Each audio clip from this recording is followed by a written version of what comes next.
നമസ്കാരം ട്രേഡേഴ്സ്, നമസ്കാരം ഇൻവെസ്റ്റേഴ്സ്. എല്ലാവർക്കും ആദ്യമായിട്ടൊരു ശുഭദിനം നേരുന്നു.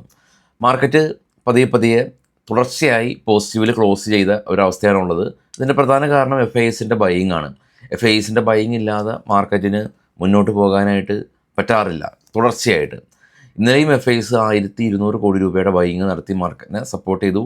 DISന് ഇത് പ്രോഫിറ്റ് ബുക്കിംഗ് കാലമാണ്. ഇന്നലെ അവർ 886 കോടി രൂപയ്ക്ക് സെല്ല് നടത്തി. മാർക്കറ്റിൽ ഇപ്പോൾ ഉള്ള ഒരവസ്ഥ എന്ന് പറയുന്നത് പതിയെ ഇന്ത്യൻ മാർക്കറ്റ് ഓൾ ടൈം ഹൈയിലേക്ക് മന്ദം കടന്നു വരുന്ന ഒരവസ്ഥയാണുള്ളത്. ഈ ബാങ്കിങ് സെക്ടറെല്ലാം തന്നെ വലിയ തോതിൽ ഇതിൻ്റെ റാലിയിൽ സഹായകമാകുന്നുണ്ട്. ഇന്നലെയും HDFC ബാങ്ക് കോൺട്രിബ്യൂട്ട് ചെയ്തു. ഇന്നലെ ഇൻഡസ്ഇൻഡ് ബാങ്ക് അവരുടെ ഒരു ഫണ്ട് ഡിസ്ക്രിപ്പൻസി ഉള്ളത് കാരണം 5% ഒരു ഫോൾ രേഖപ്പെടുത്തിയത് വെച്ചാൽ മറ്റുള്ള ബാങ്കിങ് സ്റ്റോക്കുകളിൽ നെഗറ്റീവായിട്ടുള്ള സെൻറ്റിമെൻറ്റ്സ് ഒന്നും തന്നെ ഇല്ല.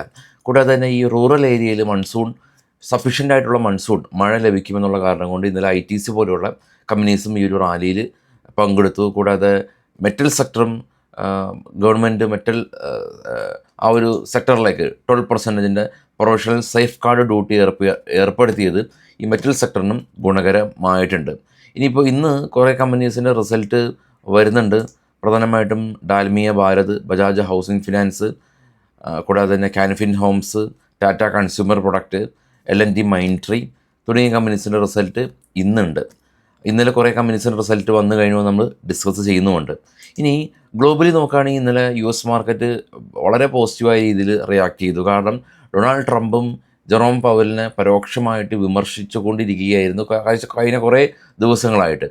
അപ്പോൾ ട്രംപിനെ ഫയർ ചെയ്തേക്കാമെന്നുള്ള ഇൻഡയറക്റ്റായിട്ടുള്ള ഒരു കമൻ്റൊക്കെ ഡൊണാൾഡ് ട്രംപിൻ്റെ ഭാഗത്ത് നിന്ന് ഉണ്ടായിരുന്നു. അപ്പോൾ ഇന്നലെ അത് അദ്ദേഹം കുറച്ച് സോഫ്റ്റൻ ചെയ്തു. ഡൊണാൾഡ് ട്രംപിനെ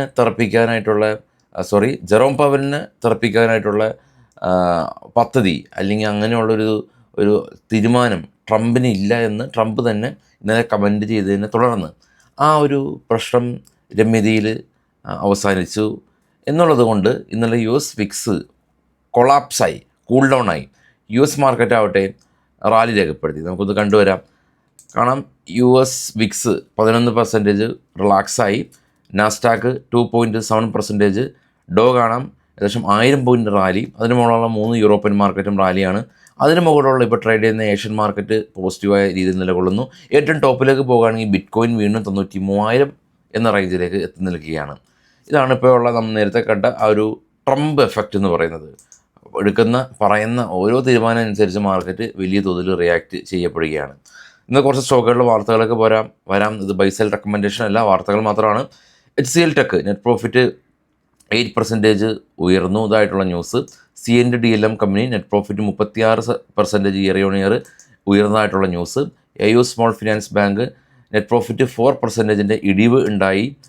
Tata communication company 223% year on year net profit വർദ്ധിച്ചു എന്നുള്ള news.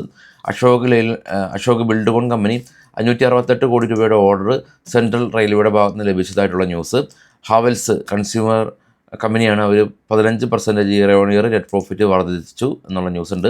Varies energy company net profit 34% year on year വർദ്ധിച്ചു.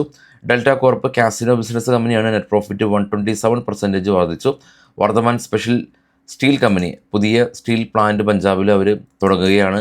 IOC അവർ ഹുണ്ടായിട്ട് പുതിയ ബിസിനസ് കോൺട്രാക്റ്റ് സൈൻ ചെയ്തു എന്നുള്ള ന്യൂസ്. PNC ഇൻഫ്ര 240 കോടി രൂപയുടെ ഓർഡർ കിട്ടിയതായിട്ടുള്ള ന്യൂസ്. വരുൺ ബിവറേജസ് കമ്പനി അവർ സോഫ്റ്റ് ഡ്രിങ്ക് പ്രൊഡക്ഷൻ അവരുടെ പുതിയ പ്ലാന്റ് UPയിലുള്ള പുതിയ പ്ലാന്റിൽ നിന്ന് അവർ ചെയ്യുമെന്നുള്ളതാണ് ഇപ്പോഴുള്ള ന്യൂസുകൾ. നേരത്തെ സൂചിപ്പിച്ച പോലെ ബൈസെൽ റെക്കമെൻഡേഷൻ അല്ല.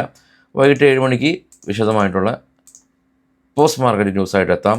അപ്പോൾ എല്ലാവർക്കും ശുഭദിനം. Thank you.